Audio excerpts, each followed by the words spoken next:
வணக்கம். இது நிலா கிச்சன். இன்றைக்கி நம்ம ஒரு இன்ட்ரெஸ்டிங்கான மசாலா தோசை தான் பார்க்க போகிறோம். மசாலா தோசை எல்லாரோட ஃபேவரட் ஐட்டம். பிடிக்காதவங்க யாருமே இருக்க மாட்டாங்க. சாப்பிட்டுட்டே இருக்கலாம். ஒரு தோசை சாப்பிட்டாலே போதும், நல்ல ஃபில்லிங்காக இருக்கும். இப்போ இது எப்படி பண்ணலாம் அப்படின்னு சொல்லிட்டு பார்க்கலாம். இதில் உருளைக்கிழங்கு மட்டும் இல்லை, பட்டாணி, காலிஃப்ளவர் எல்லாமே சேர்த்துருக்கு. சாப்பிட்றதுக்கு ரொம்ப நல்லாயிருக்கும். அதோட பருப்பு பொடி வேறு நம்ம சேர்க்குறோம். இதேமாரி நீங்களும் செஞ்சு பாருங்கள். செஞ்சு பார்த்துட்டு எப்படி இருக்குன்னு சொல்லிட்டு ஃபீட்பேக் கொடுங்க. வாங்க இப்போ வீடியோக்குள்ளே போகலாம். நம்மளோட டேஸ்டியான மசாலா தோசை ரெடி ஆயிடுச்சு.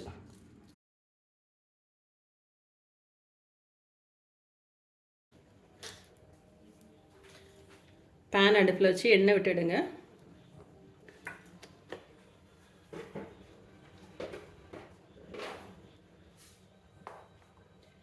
எண்ணெய் சூடானோன்னு 1/2 டீஸ்பூன் கடுகு பொரிஞ்ச உடனே ஜீரகம் சேர்த்துடுங்க.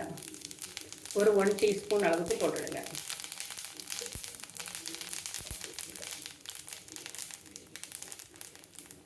நறுக்கின இஞ்சி,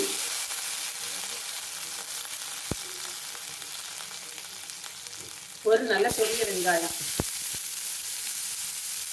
பெரிய சைஸ் வெங்காயத்தில் 1.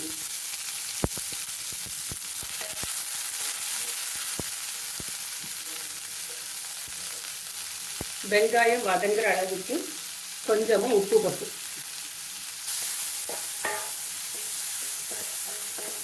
நம்ம போட்டிருக்கிற ஆனியன் டிரான்ஸ்பரண்டாக வந்தால் போதும்.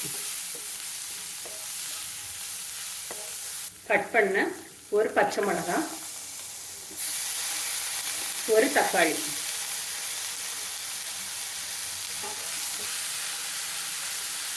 ஃப்ரெஷ்ஷான பட்டாணி 1/2 கப் சேர்த்துருக்கேன்.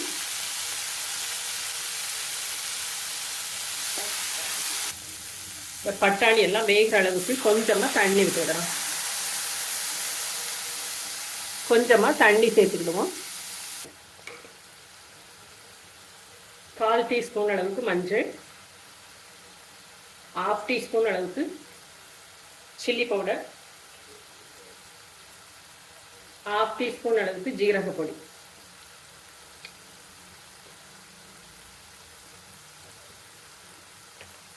காரம் உங்கள் டேஸ்ட்டுக்கு போட்டுடுங்க. நான் க்ரீன் சில்லியும் போட்டிருக்கேன், சில்லி பவுடரும் போட்டிருக்கேன்.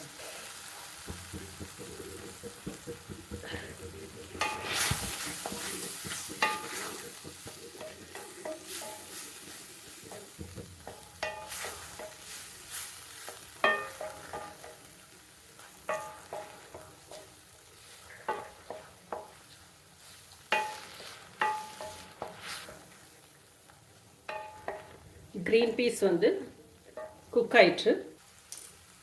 1/2 பாயில் பண்ண காலிஃப்ளவர்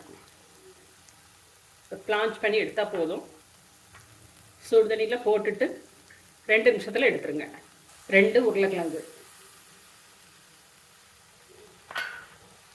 2 உருளைக்கிழங்கு வேக வச்சு சேர்த்துடலாம். ஏற்கனவே நம்ம வெங்காயத்தோட கொஞ்சம் உப்பு சேர்த்துருக்கோம். ஸோ பேலன்ஸ் உப்பும் சேர்த்துடலாம். இதை கொஞ்சம் மசிச்சு விட்டுடலாம்.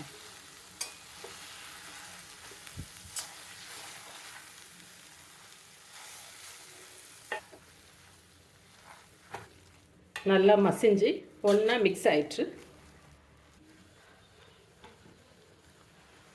கொத்தமல்லி இலை தூவி இறக்கிடலாம்.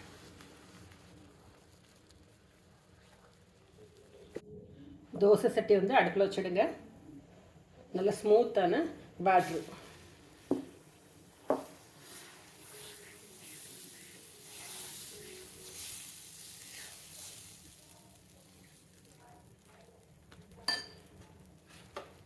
சுற்றிலும் நெய் விட்டுடுங்க. நல்லா தாராளமாக நெய் விட்டால் தான் நல்லாயிருக்கும்.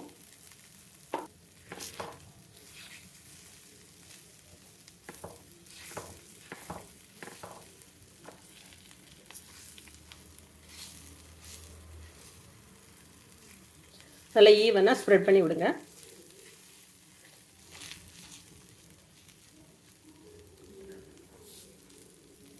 இதுக்கு மேலே பட்டர்,